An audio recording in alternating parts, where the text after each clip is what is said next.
Hey guys, how you doing? Welcome back to my channel. I'm not even gonna go into try and explain where I've been and all that because I'm tired of making these excuses. But I'm back with another video, and this video is sort of a story time video, and I just wanna take you through my experience as an au pair in America. Disclaimer: I'm not talking about everyone. I'm talking about my experience. I'm talking about what I think and how I see this thing to be. You might have a different experience. That's great, but my experience is different from yours. So yeah, so this video is just my experience on being an au pair. So I came to America in 2015 June. I came as an au pair. Uh, Firstly, I had an age. I'm not gonna call anyone's name and all that because I'm not trying to have people come after me and all that. But I just wanna advise people who are thinking of becoming an au pair, so that like they should know like there are things like this, like my experience that happen, that can happen.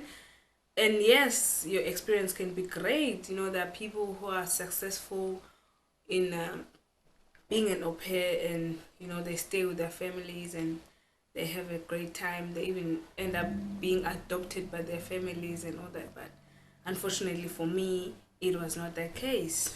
So I found this agency through my cousin, who's also recently came, and I started applying. You know, and they told me the process, and you know, of getting a family and getting matched and coming to America and all that. It was just like, it sounded so perfect. I mean, I didn't think anything would go wrong or anything like that, but yeah, it did.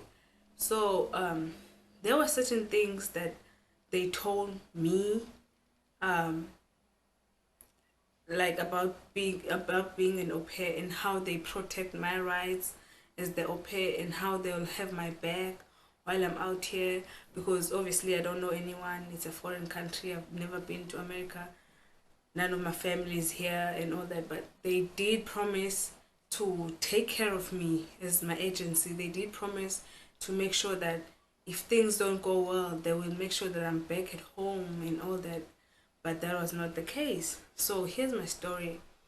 So I came here. I found this family while I was in South Africa.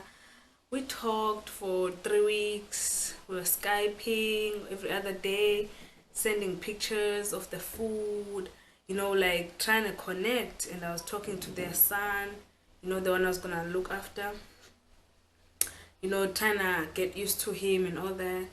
And everything was going well. They even spoke to my family. They met my mother. They met my father on Skype.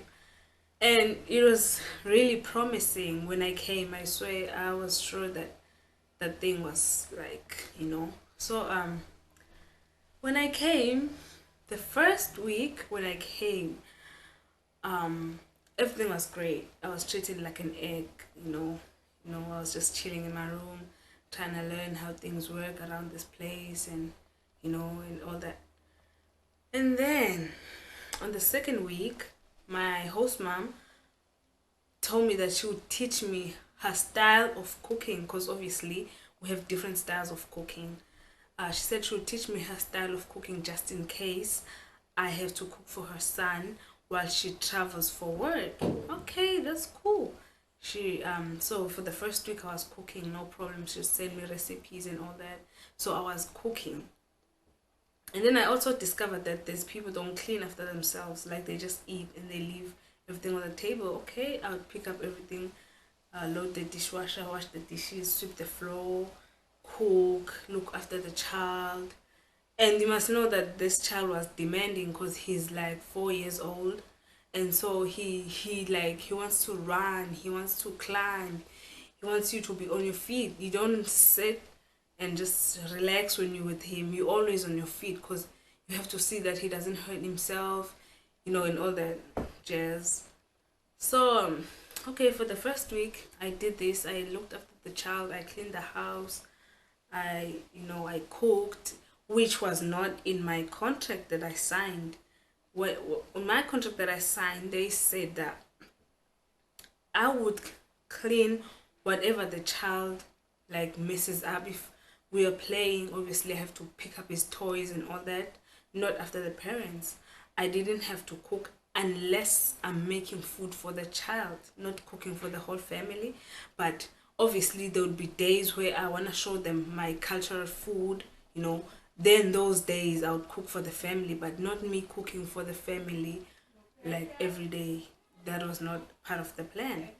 So it went on to the second week, I found myself doing this women's laundry plus the child's laundry and, cooking for the whole family, washing dishes, sweeping, and all that jazz. Okay, second week, that also it went on for the second week. At the end of the second week, I requested to have a meeting with my host mom. So I'm like, hey, on bear in mind I was working for 10 hours plus a day. According to what I signed, I was supposed to work 45 hours a week, nothing more than 45 hours a week. But I was working 10 plus hours a day, every day, unless it's my day off, which was once a week, and then the other day I'm supposed to work half a day. Okay, so I had a meeting with my host mom. So I'm like, hey, this is what's going on and this and that. And I don't like this and this. She's just like, oh no, you know, we didn't think you'd have a problem with doing stuff for us since we're giving you organic food, since you're eating organic food. Some au pairs in some other houses, they eat sandwiches every time. They don't really eat what the family eats. So I'm like, well, I was not told about that. They told me that you're gonna feed me, you're gonna give me a shelter, you're gonna take me to school, and you're gonna pay me. So what you're saying to me is new. And I was not even familiar with this organic food stuff and all that jazz. I was just like, I don't even know what you're talking about. So she promised things would change. Okay. We went on to the third week. Things were the same, you know. I would cook every day. I would clean up. They would eat and leave their stuff on the table. I had to, cook for the whole family. I had to clean up. I had to look after the child. I had to, do everything. So that became too much for me. And I decided to tell my local coordinator. So we had, I don't know about other companies, but there were the other agencies. But the one I was with, we had a coordinator. That's a person you talk to if you have problems, and then they can try and sort your problem out. If they fail to sort your problem out, then it's taken to higher levels, like to a manager or whoever, something like that. So I explained to my local coordinator what was going on. She was like, no, that's not supposed to happen. I'm going to have a meeting with you and your host family. It's like, okay, cool. So she came. And when she came, my host mom denied these accusations, like flat out. But what happened is we had sort of a diary that we were supposed to record every day, like everything we do every day. Like you say, 7 a.m. I started work, I did this and did that, and then I got off at this time and this time. So each time, before you get paid, you both are supposed to sign this diary or whatever you could, journal or whatever you want to call it. And on that journal, I'll have exactly like what I did for the day, what time I started, what time I stopped working, and the total of hours I worked. So my host mom, she wouldn't sign that. Sometimes she'd say, oh no, I'm just gonna give you money and I'll sign this later. Okay, let me drink some water, please. Yeah, so she'll be like, oh, I'm gonna sign it later. I'll just give you money. Okay, fine. So at that stage, my local coordinator knew, but my host mom did not know that I was jotting everything down because she had not been signing my journal for a while, you know. And yeah, so my local coordinator came, and she tried to sort the situation out. Like, she spoke to us, and well, we came to a common ground. Like, she did promise to stop making me do all that work and, overworking, because I was working 7 to 10 p.m., 7 to 9 p.m., and I was always so tired. I was always so tired. So it went on to the fourth week. Things didn't change. So at the fourth week, on the fourth week, excuse me, I asked her to sign my journal, and she did realize that I'd been working 10 plus hours and all that. So she was like, "Oh well, this is more than 45 hours." So I'm like, "Yeah, I'm aware." She's like, "Oh well, you're not allowed to work more than 45 hours." I'm like, "Well, I have been working more than 45 hours." It's like, "Oh well, if your agency sees this, they might send you back home." I'm like, "Well, I really don't have a problem with that, you know. I'm not gonna lie. I have been working for this time, and I have been doing all these things, and there's nothing that I'm lying about, you know." And she was like, "Oh well, I'm not gonna sign this." I'm like, "Well, if you don't wanna sign it, that's cool. I'm just gonna tell my local coordinator that you don't wanna sign, and whatever I wrote there is true, you know." And she was like, "Oh, I knew from the first day that you didn't like us, you know. I knew from the first day that you didn't like us. Uh, well, you should have told us that you don't like us, because you didn't have to be with us." I'm like, "Honestly, I don't have a problem with you. But the problem I have is, like, what I knew coming to America is different to what is really happening right now. All this work that I'm doing, and all that's going on is different, you know." And so I tried to contact the lady from back home, the one who was helping me with this whole process. And really, she just couldn't help me. I was like, "What?" And she had given me a letter before I came, saying, "Oh, all the best, you know, whenever you have a problem, contact me, yeah, wada wada wada." So I did contact her, and she just couldn't help me in any way. So I was like, "Wow." So me and my host mom ended up having that, back and forth, and we did agree to transition. Now, when you transition is when you look for another family, but you work for this family for 2 weeks while looking for another family. And so she said she didn't want me to work for 2 weeks. I could just stay in her house while I look for family. Can you imagine how uncomfortable that would be? Like, me staying in their house, eating their food, and we had a fight. Not a fight, but we had a, whatever you call it, but we did not see eye to eye, and so we are not the best of friends, I can say. And how does she expect me to stay in her house? I'm not working. I must eat their food under their shelter. Can you imagine how awkward that was gonna be?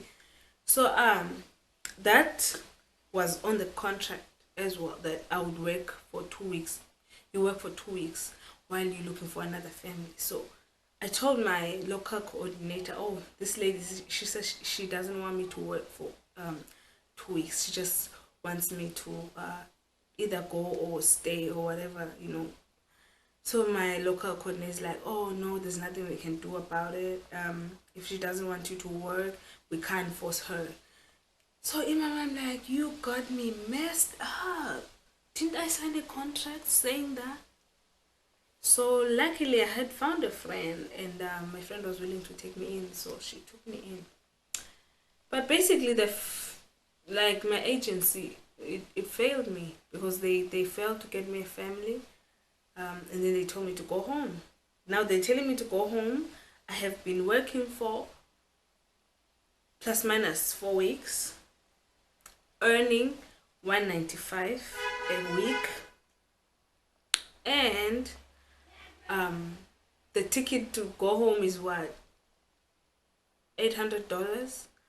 I have not made an $800, and I had not been saving all the money that I have been making because I didn't know I'd have to buy a ticket home. So I'd been doing my things, buying my stuff. You come to America, you find everything so reasonably priced to back home. So you just wanna get stuff that you've always wanted.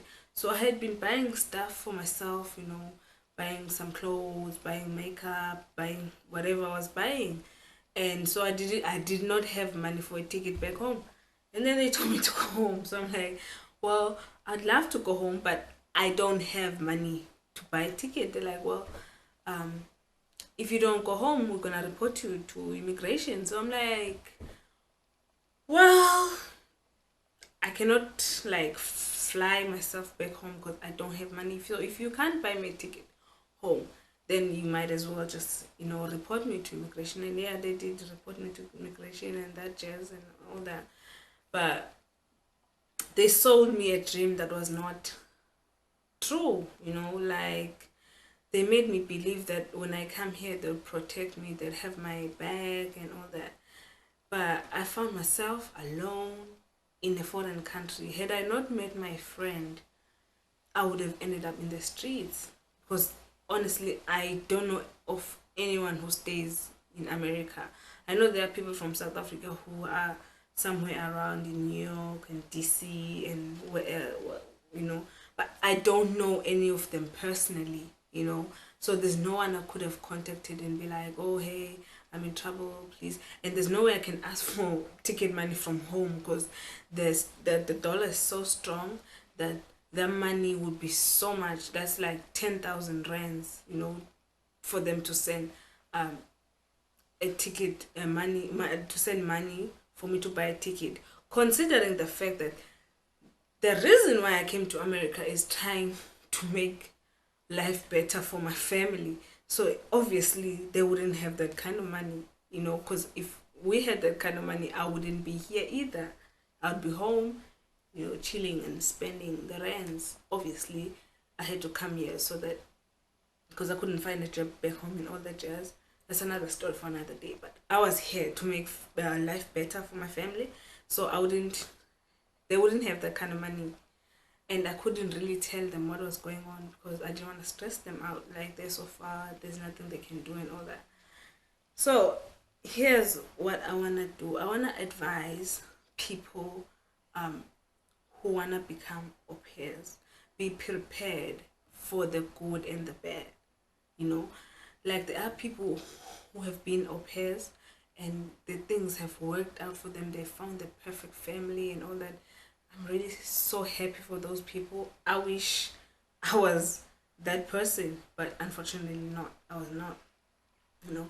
So I want to say be prepared. Have a backup plan when you come here. Don't just come to America and not have a backup plan because you don't know how things will work. These people will say they have your back, but they don't have your back all the way. Because even, it's not only me who had problems with my family. I know some other lady was from Porto, I don't know, she was from some other country. But she had the same problem in, like she found 8 children and the family told her they had 3 children. She found 8 children. They couldn't protect her and she ended up going home because she had the funds, fortunately for her. But for me, I could have ended up in the streets. I could have had to do anything to survive, but God had my back. So he just took care of the whole situation, which I'm really grateful for. And every day I'm just like, wow, if God was not on my side, I don't know what would have happened to me, because now I'm at a place where I'm now married, expecting my first baby, which is why I haven't been able to do videos because I've been trying to adjust with this pregnancy life, and It has not been easy. It's been a beautiful journey, but it has not been easy. And things are really looking up for me, and I'm really, really feeling blessed that I didn't end up on the streets. I didn't end up having to sell my body, or because I would have had to do anything to survive. Because, like I'm telling you, I didn't know anyone here, so it was just gonna be a do or die situation. But I'm blessed. I'm blessed with the people I met, my friend, the people she introduced me to, and the day I met my husband and all that.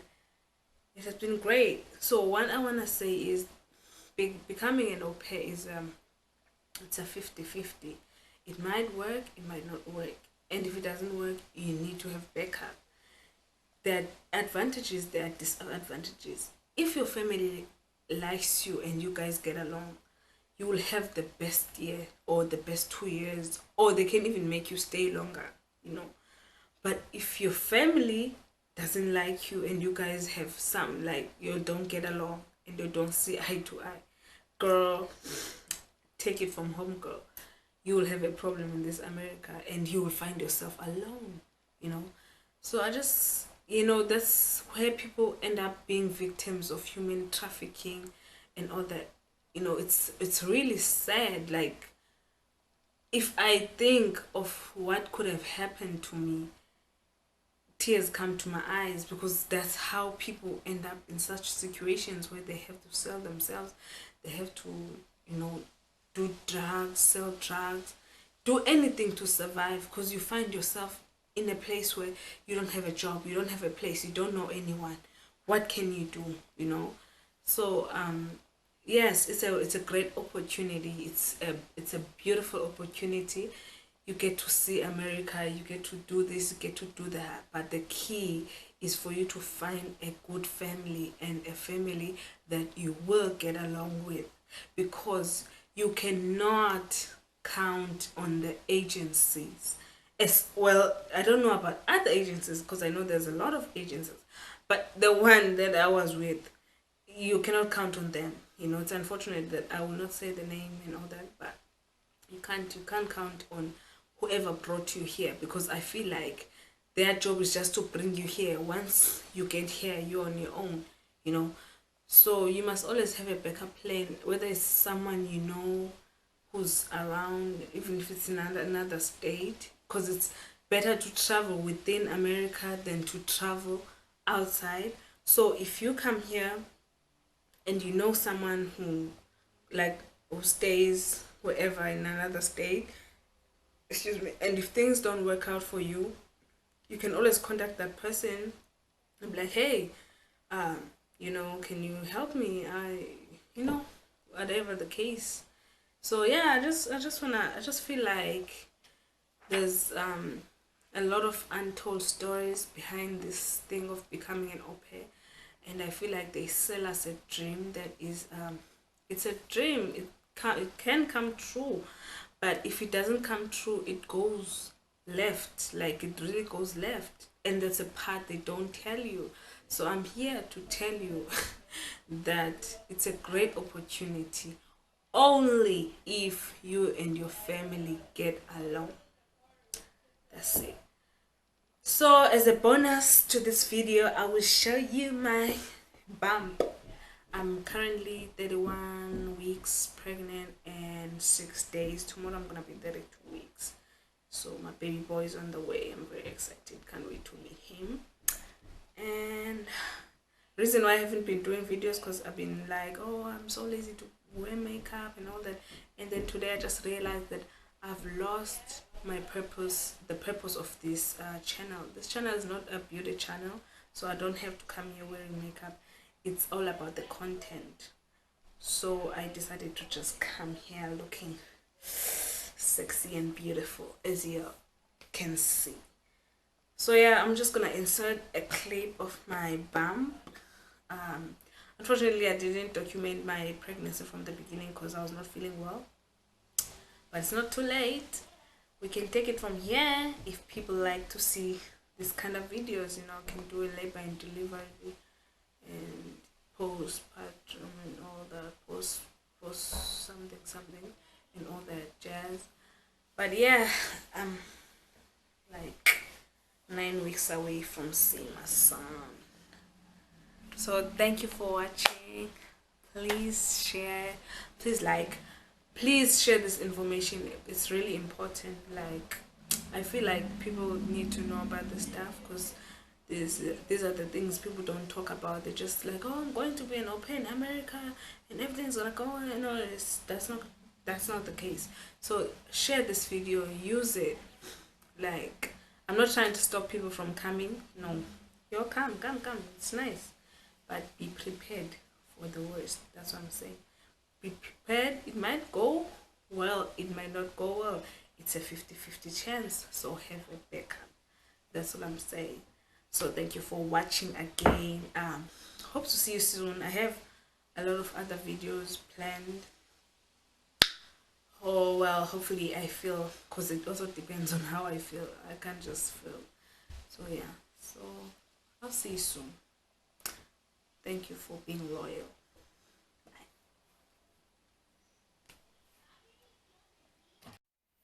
So here's baby AJ from the side, from this side, from the front,